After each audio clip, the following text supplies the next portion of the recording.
Kollam Karunagappally പുതിയകാവിൽ fruits കടയുടെ ഗോഡൌണിൽ തീപിടുത്തം. ലോഡുമായി വന്ന ലോറിയിലേക്കും തീ പടർന്നു.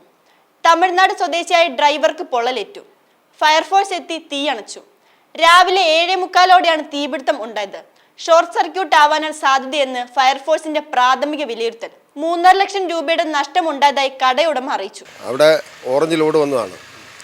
ഓറഞ്ച് ലോഡ് വരുമ്പോഴത്തേക്ക് ആ വണ്ടി മുൻപോട്ട് എടുത്തിട്ട് കച്ചിയെല്ലാം മാറി താഴെ ഇട്ടിരുന്നു. ആ കച്ചിയിൽ എങ്ങനെയോ സർക്കുലേഷൻ, വണ്ടി സ്റ്റാർട്ടായപ്പോൾ സർക്കുലേഷനായി, അങ്ങനെയാണ് തീ പിടിക്കാൻ കാരണം.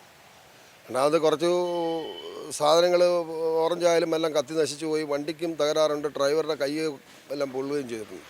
രാവിലെ ഒരു 7 മണിയായി സംഭവം നടക്കുമ്പോൾ. വന്ന് കട തുറന്നു, പിന്നെ കാണുന്നത് തീയാണ്. സാധനങ്ങളൊക്കെ ഒരുപാട് നഷ്ടപ്പെട്ടിട്ടുണ്ട്. നഷ്ടം ഒരു 3.5 ലക്ഷം രൂപയ്ക്ക് അടുത്തുണ്ട്. സമീപത്തുള്ള ഒരു കെട്ടിടത്തിന്റെ സ്വിച്ച് ബോർഡും AC-യും പൂർണ്ണമായും കത്തി നശിച്ചു.